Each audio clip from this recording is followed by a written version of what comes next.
Hello and welcome to Get Involved Referee with Des Roach, Steve Conroy and me, Lindsay Heron, as we look back over, well, a very engrossing weekend in the SPFL, which was a very decisive weekend from a football point of view, chaps, obviously. Celtic finally getting over the line to clinch the title with a 2-0 victory at Tynecastle. But the burning issue for me over the weekend is clearly what is an obvious goal-scoring opportunity and what is not. 2 red cards and that situation and no action taken whatsoever. In a third situation, it's quite ironic that it should all happen at the same time, Steve. Yeah, in all 3 variations in the one weekend. One we think was right, one VAR got involved and we think got it wrong, and one the VAR should have got involved and didn't and got it wrong. It's been a hell of a weekend, and there's a lot of chatting in it, but a lot of, I don't know, you despair sometimes about VAR and how it's used, but this weekend wasn't good. I think it's went against the credentials a lot of the time of what we were told VAR was supposed to be about, and it's really put Scottish football into the spotlight for the wrong reasons, because people really don't understand what our guys are being asked to implement and what to do. Let's start with the one that we all think was accurate and fair, and that was the St Johnstone Dundee United game at McDiarmid Park. Charlie Mulgrew beaten for pace by Marcus Hallberg and just left his leg trailing in there, Des, and clearly brought the man down. It was in a wide area though, so why is that a red card? So having watched it a couple of times, Charlie was using his wide old head. He's made the challenge, realised he's lost a wee bit of pace here, he's kept the leg up. Ordinarily, I'd be quite happy for a caution because of the area. But when you look at the rest of the field of play behind him, there's no, I know Jim Goodwin said there's a covering defender coming across. There's not really. It's really Hallberg just going straight in on the Dundee United goalkeeper. Tight angle, not saying he's going to score, but the opportunity to have the shot there. Alan Muirs came across, made his decision, VAR wasn't involved. So the game at McDiarmid Park, as you say, guys, a straight red card. Alan Muir on the spot. You obviously concur with him, Des, that it's the right decision. It looked a fairly obvious one for me, Steve. Oh yeah, it was a clear red, denying a goal scoring opportunity. As Des said, you know, it was out wide, and it's not saying that you're going to score a goal from the incident that it happens. Obviously, not even I could score from that distance, from how wide he is. It's a clear goal scoring opportunity. Charlie brought him down, no question about it, and did it deliberately. From that moment on, there was a clear chance for the St Johnstone player to move in, get closer to the goal and have a clear shot at goal. No impediment, despite what Jim Goodwin said. So that is a clear red. That's denying a clear goal scoring opportunity, not a question. And Alan caught that perfectly right. Yeah, and as I said, it's more to do with not the severity of the foul, but it's the space that's in behind for the St Johnstone player to attack. If there had been a couple of Dundee United players in close proximity or a chance to get across, I can see the merits in having a appealing for a yellow. But when you look at the wider action, yeah, it's a red card. And then we go to Tynecastle on the Sunday. Very similar situation, a long ball. I think Tony Ralston it was over the top for Dyson Maeda to chase. Alec Cochrane gets wrong side, clearly pulls him back. And the initial decision is a yellow card from Nick Walsh. The VAR, Willie Collum, decides that Nick should have a look at it, and he changes his mind, Steve, and makes it red. Yes to all of them. And comparing it again to Charlie's one before, it was a long ball over. The Hearts defender, Cochrane, just get wrong-sided, done him. No question, it's a foul, it's a free kick. I agree absolutely with what Nick did. It was a foul, it was a caution. Every day of the week there was, forgive me, I don't know his name, there was a Hearts defender who was right there. I think it was Kai Rolls coming in, yeah. Right on him, not a doubt. Now, again, we're not saying that Maeda wouldn't have scored from that position, but what we're saying in that, the instant that he was fouled, that was not a clear and obvious goal-scoring opportunity. There's no way of predicting if he would have side-footed him, if he would have nutmegged him and then scored. No way of telling him. But the law doesn't allow for that. The law says it's a clear goal-scoring opportunity. At that point where the foul was committed, there was a Hearts defender on him. Not a chance at that point was that a clear goal-scoring opportunity. And for VAR to get involved in that, I think was absolutely shocking, because it's not a question of fact in that instance. It's an opinion. VAR does not belong in the realms of opinion. I don't know how many times we have to say it. It's an opinion piece. Your opinion is different from mine, it's different from yours, it's different from David's. And that's perfectly valid and it's perfectly acceptable. That's why we like football. VAR's got nothing to do with it, and Willie should not have been involved in that at all. Where it's, for me, is I can see why he's got involved. Okay, I can accept that. Maida's very fast. He's got ahead of it. But where it comes under denying an obvious goal scoring opportunity, Maeda isn't in control of the ball at that moment in time. There's a wee tug there. Yeah. See if he'd been tugged and the ball's at his waist or at his chest and he's touching it down and he's going on to take it. The ball had bounced a couple of yards away. So for me, it's impeding. Nick has got a feel for the game. He's got a decent angle on it. So it's an opinion that he's given. He's given that. No one in the crowd or anybody was looking for it. Not that that should be the case. But we were told that the VAR wasn't there to re-referee a game. That's re-refereeing a game because there's been no clear and obvious error, and Nick's initial decision was correct. As I say, the obvious goal scoring opportunity, we'll never know because he wasn't in control of the ball. I mean, you guys have been champions of Nick Walsh this season, and understandably so, but why did he not stick to his guns, Steve? The only thing that I can think of, and I've asked a couple of people, not surprisingly, not had any firm answers back. The only thing I can think of, and again, this is out of ignorance, is that there must have been chat from the SFA, from the refereeing department, that you don't overrule a VAR review. It's happened once this season, and it was Willie. Ironically. Yeah, ironically. And if memory serves again, and my memory isn't brilliant, I think on that occasion he wasn't right. Every other decision this season, they have gone with the review. And some you agree with, some you don't. But the laws of chance state that some of the reviews must be wrong, but not one of the refs has counteracted or disagreed with the VAR review. That's the only thing I can think of. And again, that's speaking out of ignorance. That's the only thing I can think of. Because Nick, this season, up until maybe the past couple of weeks, has been far and away our best referee. The best referee that we've got goes and has a review and overturns his correct decision to give a wrong one. Then there's something in that. Yeah. It seems crazy, Des. I mean, surely to goodness you can't have... The VAR was brought in to assist and enhance the refereeing experience, if you like, make sure that decisions are reached in the right manner. But this, like you say, this is an outside force covering the game. Yeah, we said it's there to enhance clear and obvious errors if something's been blatantly missed. And as we used to say before VAR, the assistant referees and their fourth official, if I'm the only person in the stadium that doesn't see this, then you must let me know. However, if I'm seeing it and I'm closer to it, then you need to go with me. That's the way we'd always look at it. For me, as I said, I can understand why people think it's a obvious goal scoring opportunity. I'm not ignorant to that, but for me, an obvious goal scoring opportunity has to involve you being in control of the ball at that current moment in time. And I think it would have enhanced Nick even further if he'd went across there and said, do you know what, I've got the courage of my own convictions here, and I'm quite happy to go with it. And as we say, he's our current number one referee, and he's taking advice from someone that's not operating at the same level as him. Yeah, no, I agree. And just exactly the point that you said there, you can see other people's point of view. Absolutely, you can see there's an argument in it, in which case it's an opinion. VAR does not belong in there. So that obviously changed the course of that match dramatically, and then it puts pressure on Nick a little bit, because every time Celtic make a tackle on a Hearts player, the entire crowd's screaming their head off, demanding justice, isn't it? Oh yeah, but you expect that anyway, so that shouldn't have made any difference at all in some of the noise when we've done games at Tynecastle.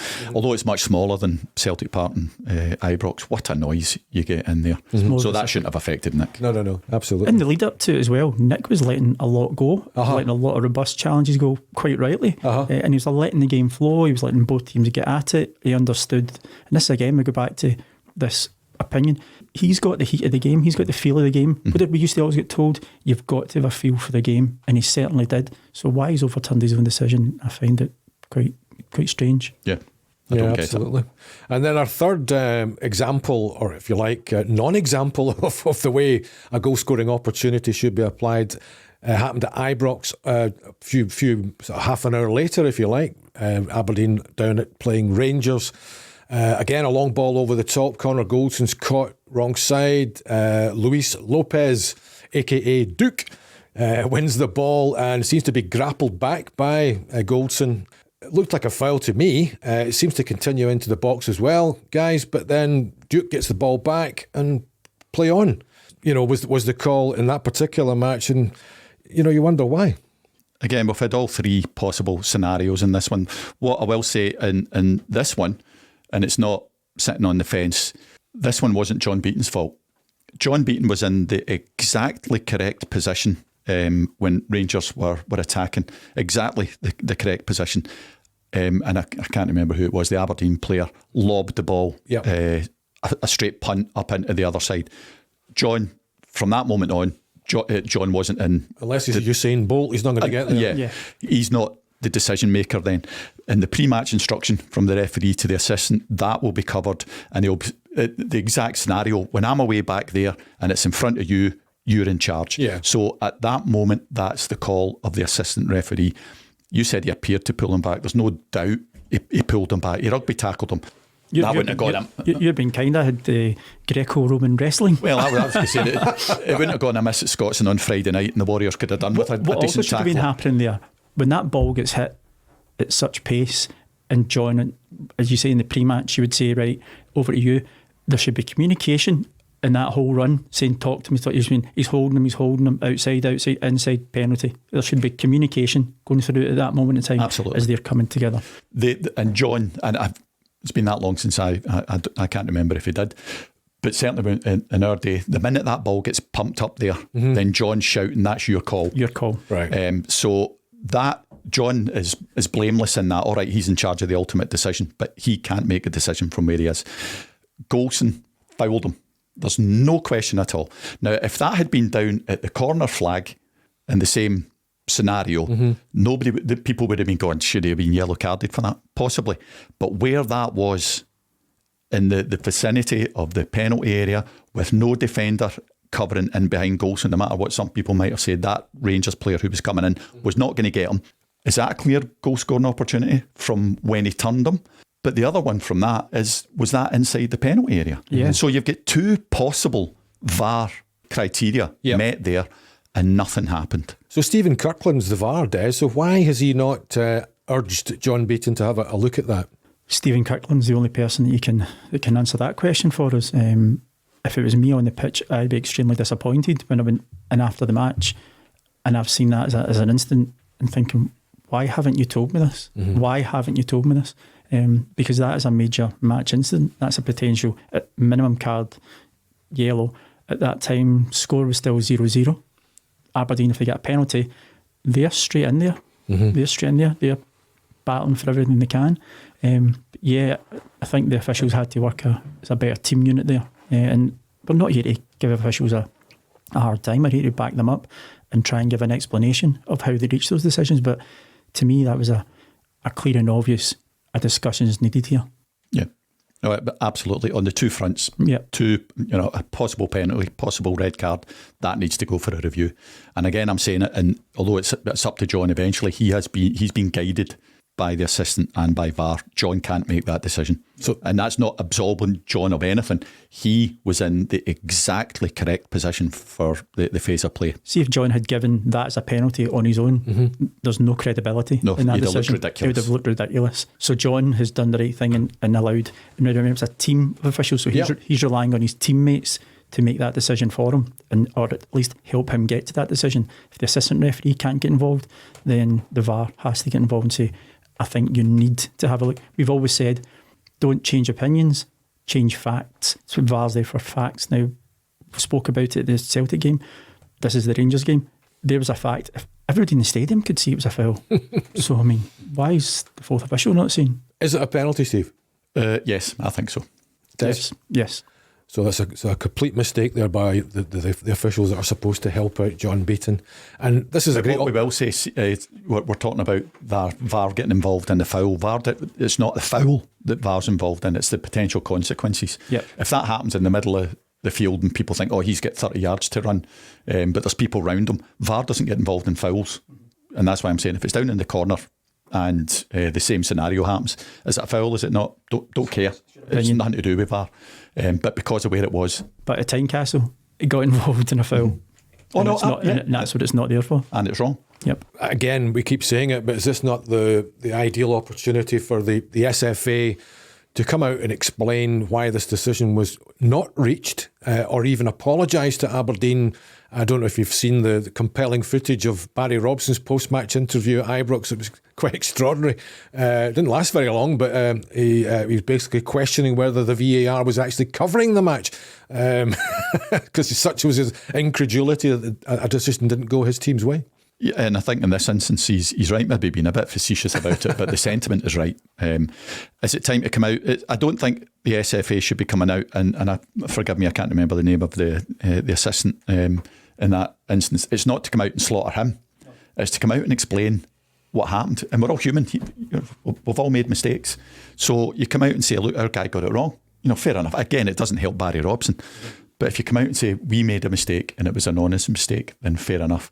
My biggest quibble in those kind of things is VAR. We all used to talk in the old days about trial by sports scene. This is the same kind of thing. Whoever's in VAR gets a chance to see it again and again and again.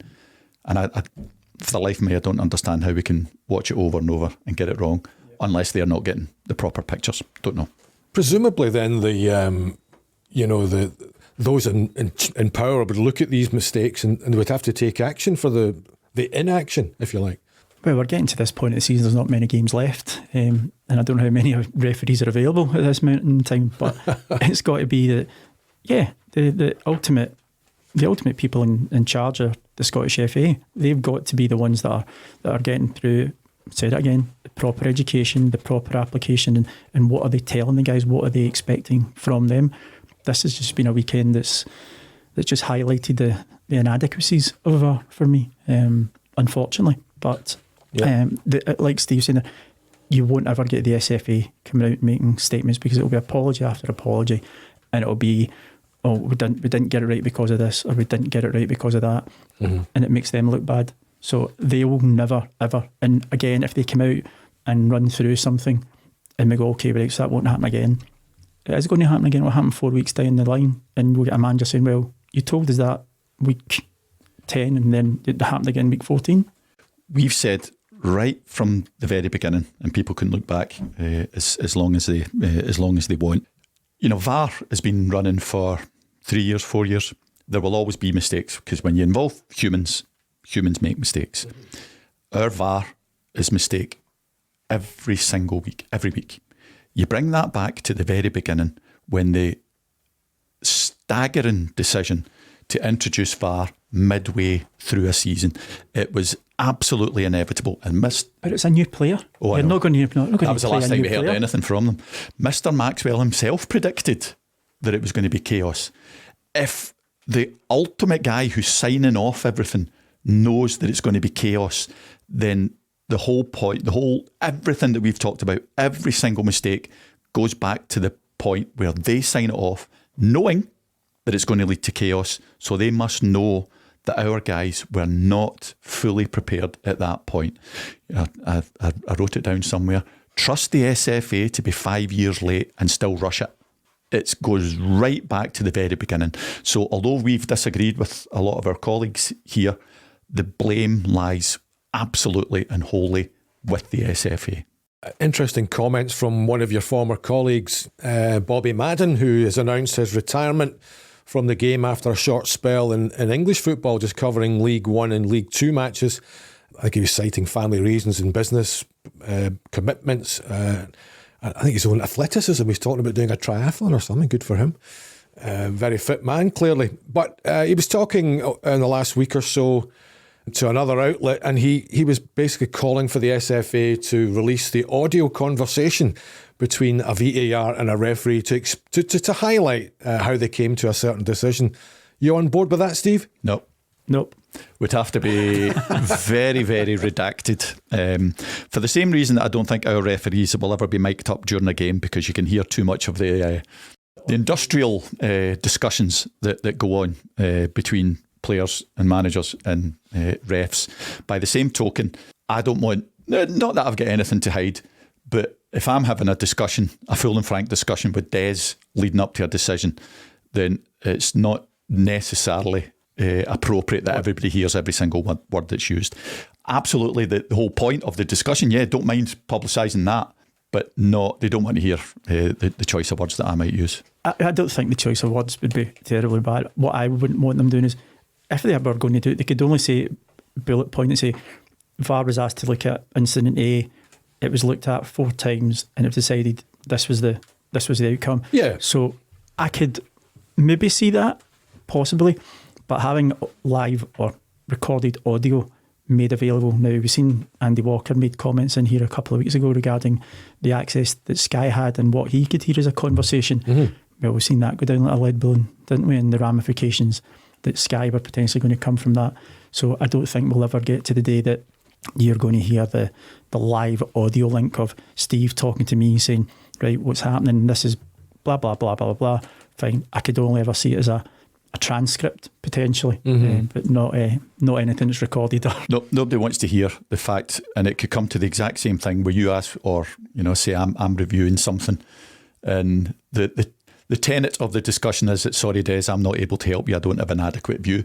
But you could bet your bottom dollar that those are not the choice of words that are used, but it comes to the same thing. So no. No, I understand your thoughts in that regard, but I mean, Andy Walker, in fairness to him, was highlighting something that was seen certainly alarming. If there was a VAR, telling a referee how to get out of an awkward situation rather than playing it by the book. So, like you say, there could be some kind of transcript scenario or an explanation rather than just the raw audio. I think that, I don't know, I may be wrong, but I think that's the only way it could be done, and it would just be 3-4 bullet points on a specific incident that the club could get to say, well, this is the point that was reached. But no, I don't think live audio will ever see its way into Scottish refereeing. The only way we get this information, Steve, is if one of the protagonists comes out and explains after they've spoken to the SFA's referee department. Like, for example, I think Stuart Kettlewell came out to talk about a goal that was a goal that wasn't disallowed in the Rangers match, the Motherwell Rangers match, and he spoke to Crawford Allen and got an explanation why. But he had to reveal that, the SFA aren't proactive in this regard. No, and they never will be. Doesn't matter how much we talk here, you will never get the SFA, the referee department, to come out and say that. They never have and they never will. Well, they've got a decision to make this weekend, fellows. The final Glasgow derby of the season. And we've just been racking our brains here and working out how we're going to get to the man who will be in the middle. And by default, it looks like it might be someone who made the biggest mistake of the weekend. By all the possible connotations, then yes, it could come down to the person that we've had great discussion with, or the other possibility, the other possible names that we could mention, but might be Stephen McLean. But my suspicion, fear is that it's going to be that person we've talked about. The fact that Nick had Celtic this weekend, John had Rangers at the weekend, that tends to direct the way that they won't be involved this weekend. Mm-hmm. Willie being a VAR, yep, possibly. If the SFA are backing him up from what happened at the weekend, there's all probability they'll trust him with it. Out with that, Stephen McLean is the most qualified guy who's been there before and done it. So to me, those are the two guys that could get it. Well, that's it, because Willie Collum was supposed to be the referee for the Scottish Cup semi-final and suffered that calf injury, we believe, which put him out. And obviously Don Robertson stepped into the breach very, very, very impressively. So clearly they won't give it to Don because they don't normally do back-to-back appointments in this particular game. And there's maybe still some residue from the Kevin Clancy disgraceful post-match abuse that he suffered from the league match that finished 3-2 for Celtic. So, like you say, that there are only two candidates. It's Willie Collum or Stephen McLean, who hasn't done one of these games for, I think, about 4 or 5 seasons. I agree. Doesn't mean that he's not capable of, not fully qualified for. I think Stephen is a perfectly safe and stable pair of hands. You certainly know that you're not going to get anybody who's flustered or who's going to be influenced by anything outside. So there's absolutely no reason that Stephen would get it. I fear sometimes of the thinking that goes on at the SFA, so I would not be surprised. Injury dependent, I wouldn't be surprised to see Willie on it. Yeah, I concur. I would love to see Don get it again. I know he wasn't scheduled for it, but he done such a good job. But I think it's probably just too quick to throw him back in. Yeah, why put him through that? Yeah. So I think it leads us down to the two protagonists that we've just spoken about. Now, they always say that, it doesn't matter when Rangers and Celtic face each other, it's always bloody murder, to coin a phrase. There's nothing much at stake from a Celtic point of view. They're on their holidays now, having won the title, and although they want to try and get this points record that's up for grabs by winning the remaining 4 fixtures, and for Rangers, I suppose it's massive for them to prove that they can beat their rivals, and for the sake of their own supporters. And no Celtic supporters will be there, so it's a full house behind them. But you wouldn't be tempted to use one of the younger up and coming guys just to give them a taste of the game? In this instance, nope. I think that this has the potential for being quite explosive. I think mainly for Rangers because they now have something to prove, trophyless, and the first game as champions, you've got Celtic visiting you. This, I think, has all the potential for being quite an awkward one. And exactly as you said, I know Celtic are going for record points, record goals scored, but you can't, they're only human. They've got a cup final in a few weeks. This isn't the one you want to snap your cruciate or have an ankle injury. So I think that this could be an explosive one. I wouldn't put one of the boys in. You think there'll be quite a bit of Rangers aggression then? That's what I think they will be trying to prove something. Yeah, I think if you were going to use a young guy, then it would be David Dickinson. I think he's by far the standout one coming up. He's got all the attributes. But like Steve, I think it might just be a wee bit too early. And David will he'll get his time. It'll come. But yeah, I think this weekend, particularly with Michael Beale not having beaten Celtic since he came here as well, Rangers are going to come out all blood and thunder, I would anticipate. And Celtic, they'll be wanting to go for the record win, and then after the Rangers game, I think they'll be able to try and rest a couple of players and make sure they're looked after prior to the cup final. Absolutely. Well, let's hope that there are plenty of goal scoring opportunities. Whether they're illegal or legal, we'll find out on Saturday. We'll see you next time on Get Involved Referee.